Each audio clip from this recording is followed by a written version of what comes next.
I'm starting to get the impression that Anthony Joshua doesn't actually enjoy boxing anymore. And that the only reason he's carrying on is for money, partly, but also for pride. Now, some people might think that that's kind of contradictory, that if you are boxing for pride, it means you enjoy it. No. If you get into a fight in the street and you come off second best, you get beaten up in front of your girlfriend, your pride may want you to go and seek revenge on that guy. But you're not going to enjoy doing it, or at least most people don't enjoy going out there and actually seeking revenge on the guy.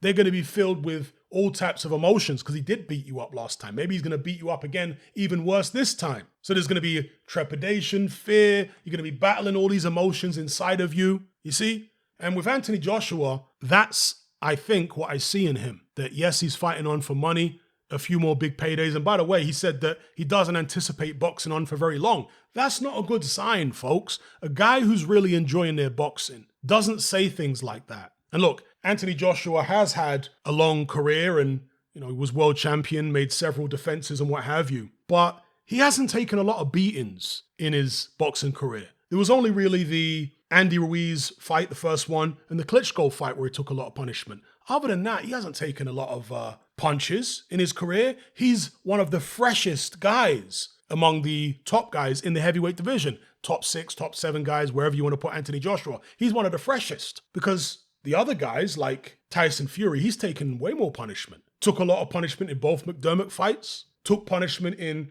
the Nevin Pajkic fight. Took punishment in the Steve Cunningham fight. Took punishment in, the first and the third Deontay Wilder fights. And on top of that, Tyson Fury has abused his body by overeating, doing, recreational substances and boozing and all this type of stuff, having to lose an enormous amount of weight. So Fury's got more wear and tear on him physically than Anthony Joshua has. Same with Dillian Whyte. He's got way more wear and tear on him. Alexander Usyk may not have more wear and tear with regards to tough fights because he's very defensively good. He's never really taken a beating. But Alexander Usyk is older than Anthony Joshua. So AJ really is fresh. Physically, you'd think he's got a lot of fight left in him. But fight is mostly in the mind and in the heart rather than in the body. That kind of sounds contradictory. Obviously, your heart is in your body, your mind is in your body, but you know what I'm talking about, figuratively speaking. So for Anthony Joshua to say that he doesn't anticipate fighting on for much longer, not long, again, that just indicates to me that he doesn't enjoy boxing anymore. When you saw Anthony Joshua fight Dillian Whyte, he was really enjoying it. When you saw him fight, many of the guys that he did when he was champion and when he was coming up, he was enjoying it. You could see by his demeanor in the ring, his demeanor after the fight, so on and so forth.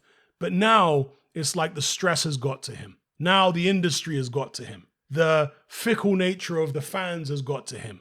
Now he's like, you know what? To hell with everybody. I'm going to make a bit more money, try and restore my pride if I can, and then I'm out of it. And a fighter with that type of attitude is not going to get the best out of himself. So to me, this is even more concerning, right, with regards to Anthony Joshua's chances against a Deontay Wilder. Yeah, Deontay Wilder to me looks like a guy who is still enjoying his boxing. When I see him training with Malik Scott, turning up to other fights, that's one thing you don't really see Anthony Joshua do. How many times does AJ turn up to watch big fights? I know he does occasionally, but it's not that often, is it? Whereas with Deontay Wilder and many other fighters, they're always at the big fights that they're not involved in, as spectators. So yeah, AJ not giving off good signs with regards to actually having the Wilder fight next, and certainly not giving off good signs with regards to enjoying his boxing. He looks like somebody who is forcing his way through fights now. That's certainly the way it looked against Robert Helenius. Forcing his way through. Like he doesn't really want to be there. Anyway, give me your take in the comment section below.